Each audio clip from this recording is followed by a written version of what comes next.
They're admitting it. Right there. Look at that. They just admitted it. Hi, it's me again, and one of my favourite hobbies at the moment is going through freedom of information requests on that whatdotheyknow.com website. I love it. It makes me quite happy seeing them. I was focused on the BBC ones, obviously, because that's what we do on this channel. But some of the other ones cheer me up. But I found this one, and I thought we could talk about it today. Have a look at this.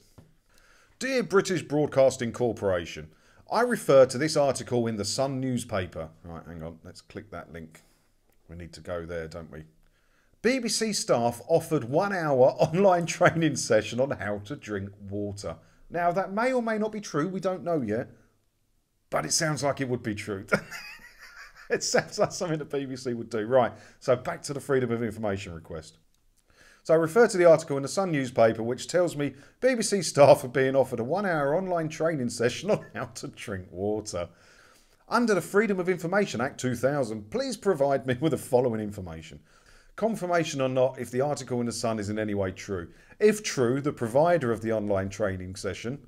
And if true, the number of BBC staff who have arranged to take the course.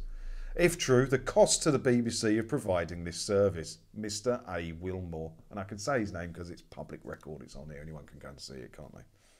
And as is their duty, guess what? The BBC replied. So let's take a look at their reply, shall we, on whether the staff did take online training courses in how to drink water. I'm intrigued. In response to your request and answer to question 1, the BBC offers staff a range of resources to provide support and assistance for mental health and physical well-being. Well, that's okay. I won't laugh at that.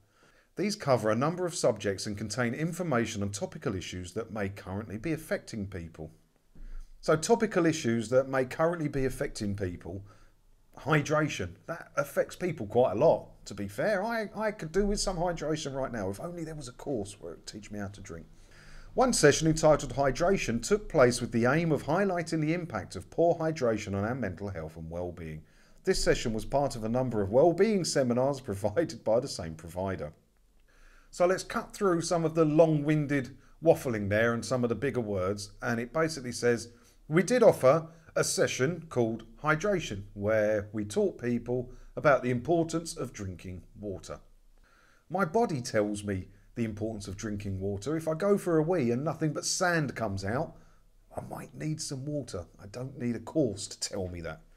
Right, what else? In answer to question 2, the provider of wellbeing session is Medigold, who are the BBC's occupational health provider. In answer to question 3, 30 people attended the webinar. 30 people! Alright, the BBC employs thousands and thousands and thousands, so that's a pretty small turnout, which tells you that the staff think it's also ridiculous, but it also tells you that 30 members of the BBC staff had nothing better to do that day. That's crazy, isn't it? In answer to question 4, which was the cost of providing the service, was question 4. In accordance with Section 1 of the Act, the BBC confirms that we do not hold the cost of this wellbeing session within the scope of your request. However, we consider this information to be exempt from our disclosure and would likely prejudice the commercial interests of the BBC or third party or both. So what they've said there is they're not going to tell you how much of your TV licence fee money they spent teaching people how to drink water, because it might be prejudice to the commercial interests of the BBC or the third party or both. It would definitely be prejudice to the commercial interests of the BBC if people found out how much of their licence fee money was being wasted on webinars about drinking water. The third party has got no problem with that. I wouldn't imagine they're raking it in for that, weren't they? But the BBC don't want to say because it's embarrassing. There's no other reason for them to say. It's obviously a lot of money. If it was a small amount of money, they would say, wouldn't they? It's obviously a large amount of money they spent setting up that webinar to learn to drink water. So they don't want to tell you. Specifically, we looked at whether, in all the circumstances, the public interest in maintaining the exemption outweighs the public interest in disclosing the information. Factors in favour of disclosing the information: that there is transparency in the accountability of the BBC for public funds. Yes, and that's why you have to disclose the information. That the BBC is using public money effectively and that the BBC is getting value for money when purchasing goods or services. Well, how can we possibly know if the BBC is getting value for money on a webinar about drinking water unless you tell us how much that webinar cost the licence fee payers? Oh, here we go. damage to the BBC's business reputation or the confidence that customers, supplier or investors have in it.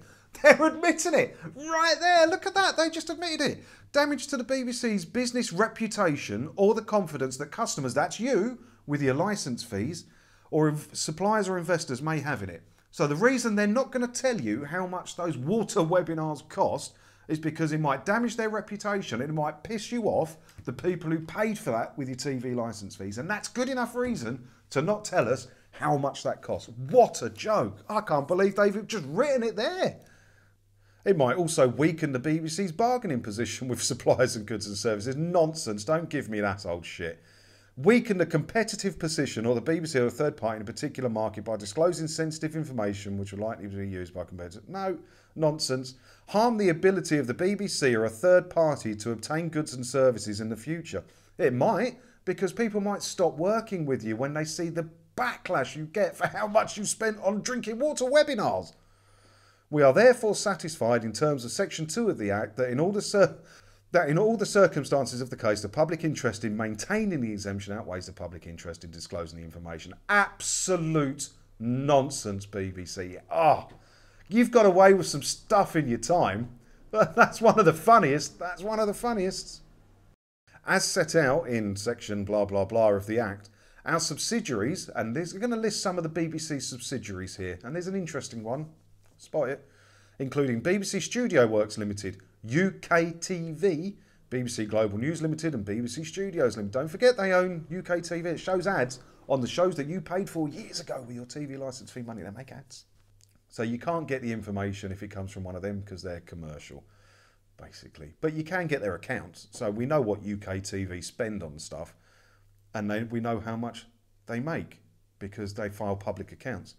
But you know, you paid for this water webinar with your TV licence fees. Surely you're entitled to know how much of your money they spent. Are you not? And it ends with Mr. Wilmore didn't appeal that and try and get the information. He just said, thank you for your response to my FOI request. Yours sincerely. Good for him. Good for him. I mean, I just don't get how they can get away with that. Why is, you know, he may have been a journalist or something, or he might just be an interested party like myself, you know, but that should be in a paper, shouldn't it? Was that in the Sun story? Let's have a look. Let me go back to the Sun story. Where's the blooming link for the Sun story? There. Oh, while I'm looking for that, look, a description of the course emailed to staff says, attending this webinar will help you identify the importance of being fully hydrated and find practical ways to achieve this state every day. I don't stand that to be fully It will help you identify the importance of being fully hydrated and find practical ways to achieve this state of being hydrated. Drink some water. If you're pissing sand, drink water. Have a cup of tea. An insider said, I guess the main lesson of this course will be to drink some water, but that's why it takes a whole hour to say that is a mystery. Welcome to the BBC. But yeah, it doesn't mention on that article that the BBC refused to tell us. I wish it did. I might email the Sun and see if they want to update that. Like the BBC saying they do not wish to tell us about that, eh? So what do you think about all this? I mean, you've got to laugh, haven't you? The BBC is so terrible. You just have to laugh. You just have to laugh at it. And I can laugh at it specifically because none of my money was used to pay for the water drinking course, and hopefully none of your money was either. And, you know, if you're still paying your licence fee, this is what it's going towards. Please do consider cancelling your TV licence. You'll find all the links below and all the bump I put down there. You'll find what you can watch without a TV licence and how to cancel it and how to persuade other people to cancel it. Because this ain't going to stop. It's not going to stop. The ridiculous money wasting, it's not going to stop. So let me know what you think about all this in the comments below, and I'll see you in another video again soon. Thanks for watching.